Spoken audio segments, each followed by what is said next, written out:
Morning to all of you. जैसा कि मैंने कल बताया कि कल से हम लोग अपना क्लास स्टार्ट करेंगे, इंग्लिश बैच का क्लास स्टार्ट करेंगे। पहले हम लोग इंग्लिश ग्रामर कंप्लीट करेंगे, उसके बाद हम लोग इंग्लिश लिटरेचर कंप्लीट करेंगे। लेकिन मैंने सोचा कि अगर खाली हम लोग इंग्लिश ग्रामर पर ध्यान देंगे तो इंग्लिश ग्रामर का 4 मंथ या 3 मंथ में जाकर पूरा उसका कोर्स कंप्लीट होता है, और उसके बाद अगर हम लोग जाकर इंग्लिश लिटरेचर स्टार्ट करते हैं तो हम लोग को देरी हो जाएगा इंग्लिश लिटरेचर पढ़ने में। तो मैंने सोचा कल कि एक टॉपिक अगर हम ग्रामर का पढ़ते हैं तो उसके बाद एक चैप्टर हम लोग अपना इंग्लिश सब्जेक्ट का पढ़ेंगे, जो हमारा 100 मार्क्स का इंग्लिश है उसका एक चैप्टर पढ़ेंगे। तो धीरे धीरे दोनों हम लोगों का साथ साथ में कंप्लीट हो जाएगा, जो आपके लिए भी अच्छा है, मेरे लिए भी अच्छा है। तो पहले आज हम लोग जो हमारा पहला स्टार्ट कर रहे हैं, पहला दिन जो हम लोग स्टार्ट कर रहे हैं, तो आज हम लोग इंग्लिश ग्रामर से स्टार्ट करते हैं। हमारा पहला टॉपिक है वर्ब, जिसको हिंदी में हम लोग बोलते हैं क्रिया। हिंदी में आप लोगों ने, हिंदी व्याकरण में आप लोगों ने पढ़ा होगा क्रिया किसे कहते हैं। तो आप लोग उसमें जो परिभाषा रहती है तो उसमें लिखा रहता है काम करने को क्रिया कहते हैं। हिंदी में आप लोगों ने अगर पढ़ा होगा परिभाषा तो उसमें लिखा रहता है काम करने को क्रिया कहते हैं। लेकिन इंग्लिश में इसका डेफिनेशन बदल जाता है। इंग्लिश में इसका डेफिनेशन क्या है, ध्यान से देखिएगा। द वर्ब, एक एक वर्ड का हम हिंदी बनाएंगे, ध्यान से देखिएगा। द वर्ब वैसी क्रिया विच मीन्स जो एक्सप्रेसेस व्यक्त करती है। बीइंग का मतलब होता है अस्तित्व, पोजीशन का मतलब होता है पद, पोजीशन का मतलब होता है अधिकार, कंडीशन का मतलब होता है स्थिति, एंड मीन्स और, एक्शन का मतलब कार्य, इज कॉल्ड कहा जाता है, वर्ब मीन्स क्रिया।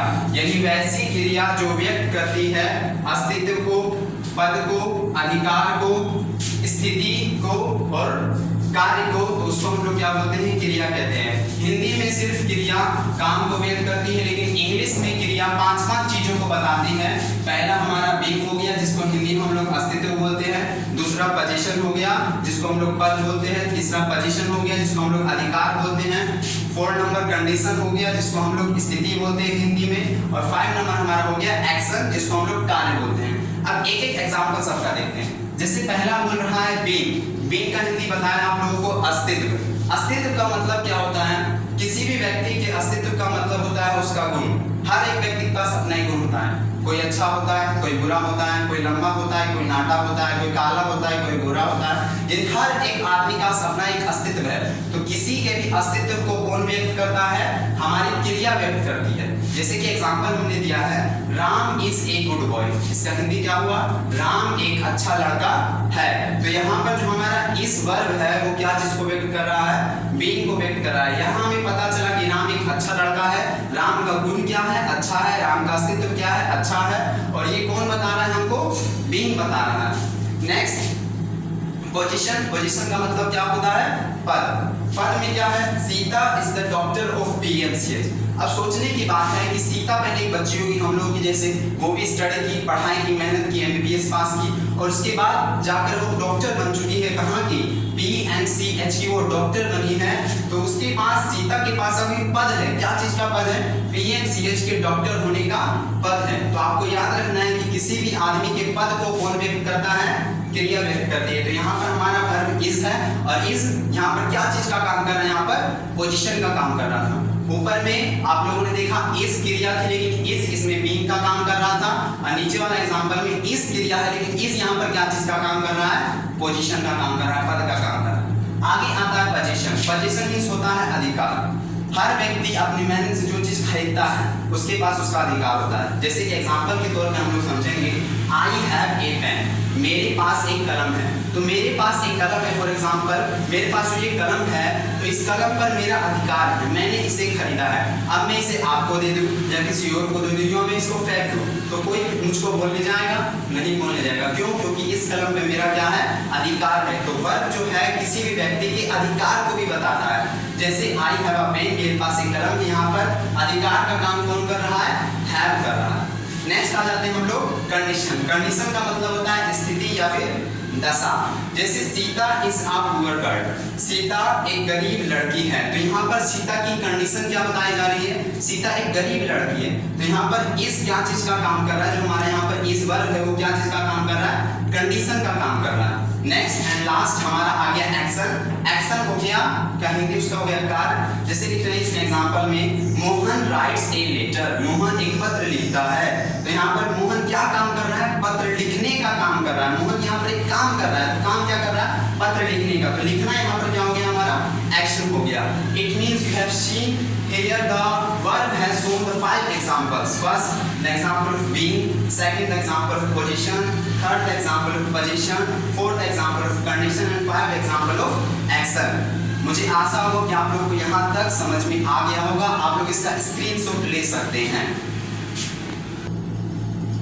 बच्चों, अभी हम लोगों ने पढ़ा वर्ब का डेफिनेशन और उसका एग्जाम्पल। अब हम लोग आगे पढ़ते हैं। आगे क्या लिखा हुआ है, there are 2 kinds of verb, यानी क्रिया का 2 भेद होता है।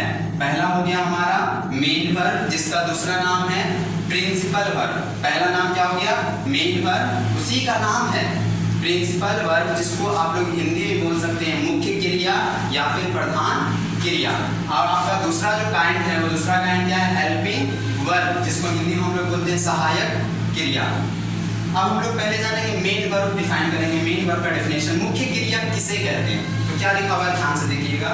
द वर्ब यानी वैसी क्रिया, which means जो एक्सप्रेसेस व्यक्त करती है, एंड एक्शन एक कार्य को, इज कॉल्ड मेन वर्ब, उसे हम लोग क्या बोलते हैं, मेन वर्ब बोलते हैं। यानी मेन वर्ब का डेफिनेशन क्या है कि मेन वर्ब सिर्फ एक चीज को व्यक्त करती है, वो एक चीज हमारा क्या है, एंड एक्शन। आप लोग थोड़ा वर्ब का डेफिनेशन पर ध्यान दीजिएगा। वर्ब का डेफिनेशन में क्या बोला था कि एक क्रिया 5 चीज को व्यक्त करती है। पहला था बीइंग, दूसरा था पोजीशन, तीसरा था पोजीशन, चौथा था कंडीशन एंड पांचवा था एक्शन। तो अभी आप लोग क्या देख रहे हैं कि मेन वर्ब किसको व्यक्त करता है, एक्शन को व्यक्त करता है। तो बाकी बच गया हमारे पास 4 चीज, being, position, position and condition. तो आप लोग दिमाग लगा सकते हैं कि जो 4 चीज बचा है, जब एक्शन का काम संभाल रहा है मेन वर्ब, सोचने का चीज है, जब एक्शन का काम कौन संभाल रहा है, मेन वर्ब संभाल रहा है, तो बाकी जो 4 आपका बच गया, तो वो उसका काम कौन संभालेगा, हेल्पिंग वर्ब संभालेगा। तो यहाँ पर मेन वर्ब में सिर्फ आपको क्या याद रखना है कि वैसी क्रिया जो सिर्फ किसको व्यक्त करती है, किसी काम को व्यक्त करती है, उसे हम लोग क्या बोलते हैं, मेन वर्ब बोलते हैं। जैसे कि एग्जांपल हम बता देते हैं, सीता कुक्स फूड, सीता खाना पकाती है। तो सीता यहाँ काम क्या कर रही है, खाना पकाने का काम कर रही है। यहाँ पर कुक्स मेरा क्या हो गया, मेन वर्ब हो गया। Rohit writes a letter, Rohit एक पत्र लिखता है। तो रोहित यहाँ पर क्या काम कर रहा है, पत्र लिखने का काम कर रहा है। चलिए आप इसको भी स्क्रीनशॉट ले सकते हैं। चलिए अब हम लोगों ने मेन वर्ब का डेफिनेशन भी खत्म कर लिया है। आगे हम मेन वर्ब में ही पढ़ेंगे। क्या लिखा है, there are 2 kinds of main verb, यानी मुख्य क्रिया जो प्रधान क्रिया हमारी, उसके भी 2 भेद होते हैं। पहला है ट्रांजिटिव वर्ब, स्पेलिंग थोड़ा छोटा होगा तो हम बता देते हैं इसका स्पेलिंग TRANSITIV, ट्रांजिटिव वर्ब, जिसका हिंदी होता है सकर्मक क्रिया। दूसरा है intransitive verb, INTRANSITIV, intransitive verb, जिसका हिंदी होता है अकर्मक क्रिया। अब जानेंगे हम लोग सकर्मक क्रिया किसे बोलते हैं। तो ट्रांजिटिव वर्ब है ना, उसका डेफिनेशन हम लोग जानते हैं। क्या लिखा है, द वर्ब, इतना आप लोग हिंदी अपने आप बनाना सीख लीजिए। द वर्ब मीन्स वैसी क्रिया, विच जो कंटेन का मतलब होता है लाना या फिर रखना, एंड ऑब्जेक्ट एक कर्म को, इज कॉल्ड ट्रांजिटिव वर्ब, यानी वैसी क्रिया जो अपने साथ क्या लेकर आती है, एंड ऑब्जेक्ट एक कर्म को लाती है या फिर अपने साथ एक कर्म को रखती है, इज कॉल्ड ट्रांजिटिव वर्ब। उसको हम लोग कौन सा वर्ब बोलते हैं, ट्रांजिटिव वर्ब बोलते हैं। आपको सिर्फ क्या याद रखना है ट्रांजिटिव वर्ब में, कि जो क्रिया अपने बाद एक ऑब्जेक्ट रखती है, एक कर्म को रखती है, तो वैसी क्रिया को हम लोग क्या बोलते हैं, ट्रांजिटिव वर्ब बोलते हैं। जैसे एग्जांपल में हम लोग समझेंगे। क्या लिखा है, मोहन प्लेज क्रिकेट। तो मोहन हमारा यहाँ पर क्या हो गया, सब्जेक्ट हो गया, और क्रिकेट हमारे यहाँ पर क्या हो गया, ऑब्जेक्ट हो गया। तो जो ये प्लेस है, तो ये जो प्लेस जो आया है, तो ये कौन सा वर्ब रहेगा, ये होगा ट्रांजिटिव वर्ब। ट्रांजिटिव वर्ब का मतलब ही होता है कि ट्रांजिटिव वर्ब के बाद क्या आएगा, एक ऑब्जेक्ट आएगा। नेक्स्ट है आई नो यू, मैं तुम्हें जानता हूं। तो इसमें आई क्या हो गया,